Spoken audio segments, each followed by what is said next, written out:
culture where we have been an outsider looking in. And one of the challenges that goes along with that is that when you are on the outside looking in, you may see how certain people behave and not fully understand. That if you're a foreigner, you don't appreciate all of the details, all of the nuances, perhaps the words that are spoken, or the things that are just simply taken for granted. And because you're on the outside looking in, you either A, have absolutely no idea what is happening, or you miss, in many ways, the deeper meanings and significance of what is happening. Let me just give you a couple examples. For example, if I said to you here today, so what are you doing for Thanksgiving? You would all be able to respond, I'm assuming, in an adequate fashion. You know that by that I mean, where are you going? What are you doing? What are you having? Turkey, of course. You're going to enjoy the holiday Monday. Those types of things. We almost take it for granted. We have that understanding. But if you step outside of a North American context and you ask someone who's not familiar with Thanksgiving, you'll get one of these. When we spent 3 years living in Malawi, we started to notice the cultural differences between Canadians and Malawians. So when Thanksgiving came around that first year, Rebecca and I got excited and thought, okay, we're going to celebrate Thanksgiving, and we started to tell other people about Thanksgiving, and they all looked at us like, wow, what's wrong with these Canadians? Thanks what? You're going to do what?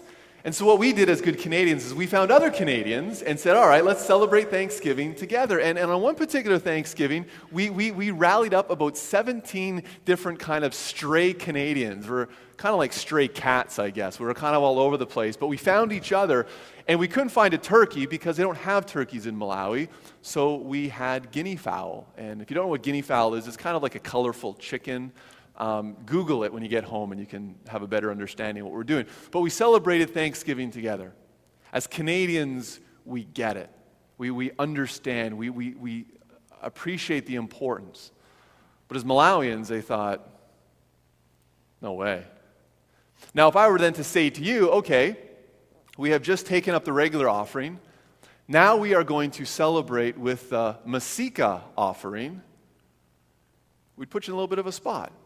I've kind of mentioned this before, but the Masika offering in Malawi comes from a tradition where following the harvest, people would bring in their first fruits to the church, typically in the form of maize, a type of corn, and they would bring it into the front of the church. They'd have the regular offering, and then for 4 weeks, they would bring incredible amounts of food to the front of the church, which would then be stockpiled by the church. Because Masika in Chichewa means thanksgiving to God. Hence the name of our daughter. We saw that tradition and we thought that is just such an amazing thing. So although there's some similarities between Canadian Thanksgiving and Masika, if you don't understand the context, you completely miss it. And what's amazing about Masika is that they would then take the Thanksgiving offering, they would then store it so that when the hungry season came, you're all probably thinking, hungry, what? When the end of the food from the previous harvest was finished and the new harvest had not yet come in, there would be what they would refer to this hungry season, hoping to have enough to get them to the next year. And hopefully it would only last a few weeks. Unfortunately, too often it would last month upon month upon month. And so the church would take these offerings that had been given by the people and use it as a means of distributing to others. As people brought in gifts thanking God, it was then returned to others. But if you don't understand the culture or the context, the details can be missed. I often wonder that as we read through the Bible, we come to a place of not fully appreciating that although the Bible is written for us, it wasn't originally written to us. And by that I mean the Bible was written in a particular context to a particular culture. It wasn't written in a vacuum. It wasn't kind of beamed down by God, but rather it was written by people inspired by God, but expressed through the culture and the context of the day. And one of the dangers that we fall into is that when we read through the Bible, we either don't fully appreciate the fullness of what is being said, or we just kind of skip through it and think, well, that's just kind of weird, and we're just going to leave that alone and not appreciate what's going on, particularly in the Old Testament. To push it a step further, we have cultures and contexts based on nationality. But do we understand and appreciate the fact that as Christians, there's a bit of a context and a culture by which we live? And sometimes people who are new to Jesus or are unfamiliar with the culture of the church can walk through the doors and think they are in a completely different culture and country. They see the way we behave, they see the motions we go through, and they can wonder, what does that mean? What does that represent? One of the perfect examples is the Lord's table. Eucharist, communion, whatever word different traditions have attached to it, do we truly appreciate or understand what it is that we celebrate? Karen just read a passage from Exodus 12, which is a description of the Passover, a celebration, a festival of the Jewish people that started in the Old Testament but is still being celebrated here today. And one of the things that we fall in danger of is thinking, okay, well, the Passover as Christians, we don't follow that. We have communion, but we miss the links. We miss the details. We miss to fully appreciate what is going on. So my hope today is that as we think about communion, as we prepare ourselves to come to the Lord's table, we're going to jump all the way back into the book of Exodus and try to come to a better understanding of what the Passover meant to the people on that day, and then some of the parallels that it brings to us here this morning as well. Because although the Bible may have not been written specifically to us, it is always written for us. That there are incredible principles and truths and teaching that God is still giving to us in the midst of everyday life. And so as we jump back in, if you've been with us for the last couple of weeks, if you're just joining us, we'll kind of catch up to speed. Essentially, we are journeying through the Old Testament with the question of how does it translate into my life to follow God in the midst of everything? In the last number of weeks, we have spent time in the book of Genesis, and now we're into the second book of the Bible, the book of Exodus, and don't worry, we're going to pick up steam as we go because we got to get to the manger at Christmas, right? You got to end up in Bethlehem on Christmas or I'm doing something wrong. I learned that much in seminary, so that's the direction we're going. So we're in Exodus here today, but last week we ended on just an amazing family reunion. Right? We started with this dysfunction of this family, of this nation that God is going to build through, but we ended on this incredible family reunion where Joseph, after decades of having been estranged from his family because they sold him into slavery, left him for dead, they are reunited together. And we see an incredible miracle of God as Joseph is able and willing to not only forgive his brothers, but to restore them as well. And as I mentioned last week, Joseph is just a glimpse as to what Jesus has done for us. Is that Jesus is not only the one who wants to forgive us, but he is the one who, like Joseph, calls us back into relationship and says, I want to restore you as the people of God. And so Joseph brought his brothers and his elderly dad, Jacob, whose also his other name was Israel, and they began to live in the land of Egypt, which is significant for our story here today because generation upon generation upon generation goes, and now we start to see this family of God beginning to grow and multiply and grow, and there's incredible abundance. We start to see the prophecy that was given, the promise that was given to Abraham begin to play out. Problem: Egypt isn't so keen on how numerous the Israelites are becoming, particularly the Pharaoh, the leader of the land. He realized that there's a problem. I mean, generations have gone by, and he has forgotten about Joseph. He has forgotten about this good relationship that the Egyptians and the Israelites had forged together, and he realized a problem. And the problem was simply this: there's so many Israelites that if one of our enemies attacks us, then they may join our enemies and help them defeat us, and we can't have that happen. So, we are going to exert our power over them. We are going to make them into slaves. And essentially, for the next hundreds and hundreds of years, the Israelite people become the slaves of the Egyptians. They essentially build the roads and the cities for all of Egypt. And the people of God are thinking, what? What is going on? God, you made this promise to us. We're no longer a great nation.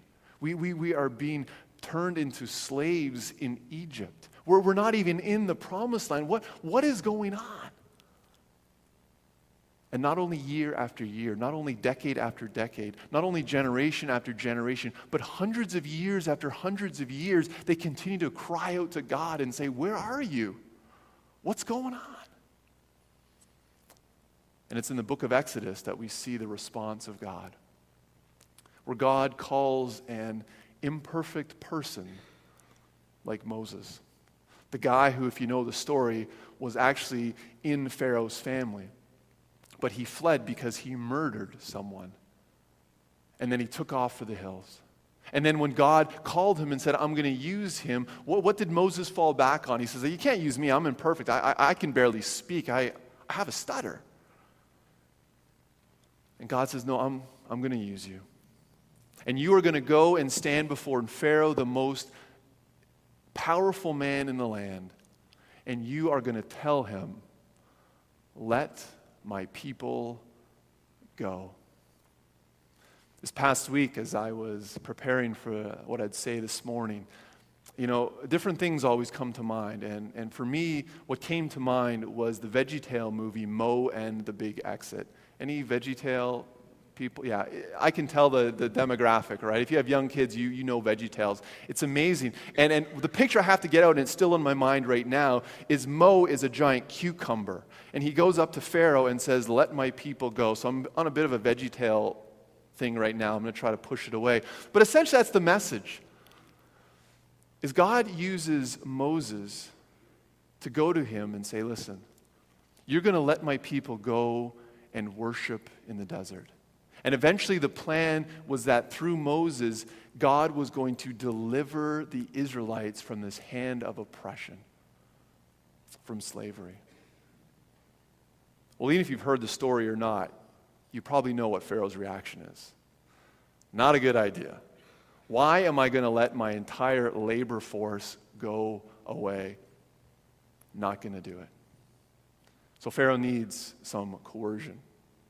He needs to be pushed along, and that's where we come into this place of the variety of plagues that are sent. The flies, the frogs, the hail, the darkness, the list goes on. And there's times when Pharaoh almost relents, but he says, no, not bad enough, change my mind. There's no way you're going. And it's not until the 10th plague, the plague of the firstborn, where God says at midnight, the firstborn in every home will die. However, I have provided a provision. And so he tells Moses, tell the people this is what you are to do. In preparation, you are to find a 1-year-old lamb. You are to sacrifice the lamb.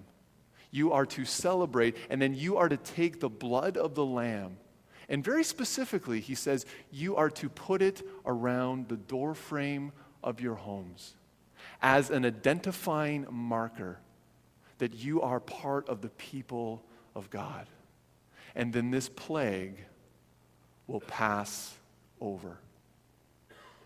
And so that's exactly what the Jewish people did. Exactly as God had commanded them. But then God also says, listen, I don't want this simply to be a one-time remembrance.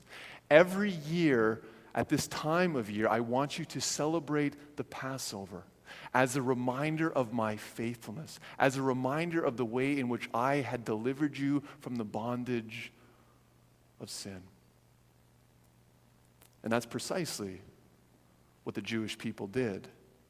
And the Jewish people continue to do in celebrating Passover with one another. Now we can look at that as Christians and think, okay, well, it's in the Old Testament, and we read it and we might understand it, but we're going to just jump ahead and move on with other things. But what are the details that we are missing? What are the links that are there that perhaps, because we're not as familiar as we'd want to be, we don't fully appreciate everything else that was going on? You see, one of the questions that's been kind of bouncing around in my mind recently is why the lamb? Why was that particular animal chosen? What's interesting is if you jump back into Exodus chapter 8, there's a conversation that Moses actually has with Pharaoh following the fourth plague, the plague of flies. Flies are just devastating the land. If you've ever been in northern Ontario in June, multiply it like 1,000-fold, and that's what I picture this plague of flies. I mean, and Pharaoh's like, okay, enough. And he goes to Moses and says, listen, stop this, and I will let you worship your God here in Egypt. And Moses says, we can't do that. I mean, the sacrifice that we would give would be offensive to the Egyptian people. And they would then stone us in return. We can't sacrifice here in Egypt. And I began to wonder, why is that detail given? Why is that conversation going on? And so I did a little bit more looking, and according to some scholars and Egyptian mythology, the sheep was a sacred symbol to the Egyptians. It was the very image of one of their gods. And so in an open act of defiance, because when Moses first showed up and says, the God of Israel commands you, let my people go, Pharaoh's like, who's this God? I've never heard of this God. He can't be that powerful. And in this act of sacrifice, a statement is being made. And so that's precisely what the Jewish people did. But there's so much more that goes on. Because as you continue reading, you see how year after year after year, the Israelite people continue to celebrate the Passover. It's referred to as the Lord's Passover. And it's an opportunity for them to celebrate again and to be reminded. And God actually commands them, listen, teach your children, tell the generations to come what this means, of how in our relationship to one another, that because of what I have done for you, I have brought you not only salvation from slavery, but I am bringing you into another wonderful land. I'm essentially giving you new life. So for many years, they celebrated. The Jewish people would have understood the significance of the Lamb, the significance of what Passover meant. Jump all the way forward into the New Testament. John the Baptist, Jesus' cousin, but more importantly, the one who was used to prepare the way for Jesus. The very first time he sees Jesus walking down the road, he declares, "Behold, the Lamb of God who takes away the sins of the world." For any Jewish ear to hear those very words, they would have suddenly perked up. They would have suddenly begun to ask, wait a second. Is this the one that the prophets have been talking about? The one who would come, the Messiah, the Savior of the world. The one who's going to ultimately save and redeem all of Israel. You see, one of the things that we miss when we don't spend time in the Old Testament is that we miss the details that are given to truly bring a richer experience into an understanding of the New Testament. That ultimately, I believe that all of Scripture points us to Jesus. As Joseph did last week, so the Lamb of Passover does this week. And I can't go into all the details here, but it's absolutely amazing to listen to many of the parallels between the Jewish Passover and the death of Christ. I'll give you just one. God commanded the Jews at Passover to say, listen, on the 10th day you are to bring the lamb into the presence. And for 4 days you will examine the lamb to make sure there is no spot, no crippled, no defect. Now, one takeaway, a kind of a secondary takeaway is, listen, when you bring something to God, bring him your best. Don't bring like the leftovers. Don't bring, okay, well, I've got this much left over, so I'm going to give that to God. God is simply saying, bring me the best. But Passover developed to this situation where before they would enter into Passover, 4 days before, the lamb would enter into the temple gates. And any people were permitted to come in and to inspect and to examine the lamb to make sure that it was without blemish, that there was absolutely no problems. Jesus entered into Jerusalem 4 days before the Passover. He entered into the temple. And when Jesus was arrested, he too was inspected. He first went to Pilate, and Pilate said, this isn't my gig. Go to Herod. Herod had some fun with Jesus and couldn't actually find anything wrong with Jesus, so he sent him back to Pilate. And Pilate finally knew, okay, I've got to inspect this guy. I got to see if he is worthy of death, if he's worthy of execution. And person after person after person come and bring false reports about Jesus, but nothing would stick. Why? Because Jesus was without blemish. And so before Pilate announces his execution, he washes his hands and he says, just so everyone's aware, I find no fault in him. A complete outsider declaring the worthiness of Jesus, declaring that the Lamb of God truly was a lamb without spot, without blemish. He was entirely perfect. And it was from there that Jesus went on to give his life for our sake, to save us from the bondage of sin, and to give us this, what Jesus so often spoke about in terms of the abundant life.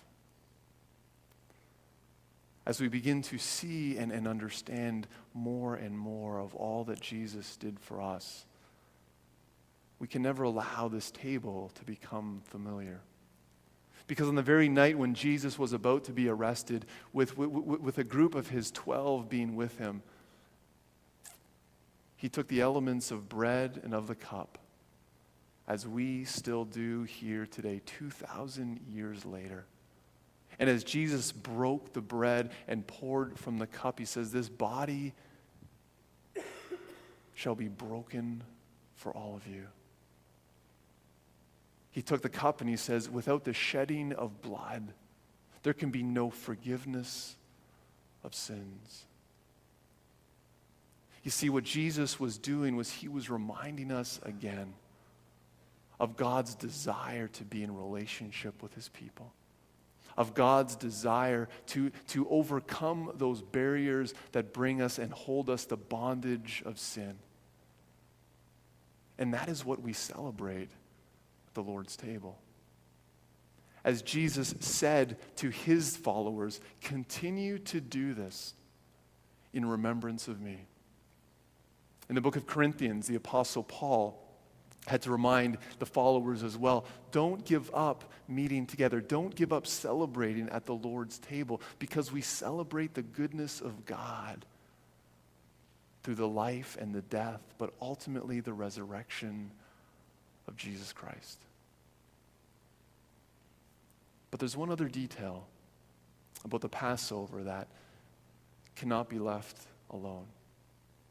And that even after God said this is how he was going to act, this is what his people needed to do, every home needed to apply the blood to the doorframe. It was an identifying marker of their desire to be known as God's people. It was a sign that truly sealed their life. The same is true for us as followers of Jesus. You see, we can believe all the right things. We can know and understand perhaps more things than others. But the question that ultimately has to be asked is, do we apply Jesus to our life? One of the reasons that we celebrate communion on a regular basis is it is yet another opportunity for us not only to remember and to give thanks for what Jesus has done, but as a means for us as we eat the bread and we drink from the cup, for us to truly identify with him. To say, Jesus, I need you and I want you in my life. That's why we celebrate communion. That's why we celebrate the goodness of God. But we have to remember that for the Jewish people, they only celebrated Passover once a year. It didn't mean that they only acknowledged God's presence on that one day and then thought they were covered. In the same way, this table is something that we celebrate on a regular basis, but the reality of this table needs to be lived out in our lives day by day, moment by moment, in small and in big ways. So as we come to this table, as we take this loaf of bread, as Jesus did with his disciples so many years ago, as he breaks it and says, "This is my body which shall be broken for all of you. Take this and eat in remembrance of me." As we take the cup in the same way that Jesus did, when he said, "This cup shall become a new symbol, a covenant in my blood," reminding us that without the shedding of blood there can be no forgiveness of sins. Again, it becomes for us an opportunity to be reminded of who Jesus is, of what he has done for us, and an opportunity to identify with him. You see, it doesn't matter if you've been following Jesus for generations or only weeks, or perhaps even making a decision in this moment. It's an opportunity for all of us as the family of God to identify with him, to apply him into our life, so that this becomes an opportunity for us to be reminded of how we can live every day with Jesus. So for all of us here this day, we celebrate the Lord's Supper. It is his gift that has been given to all of us as we celebrate what he has done in not only forgiving us from sins, but in living life with him. We live truly that abundant life, that life worth living.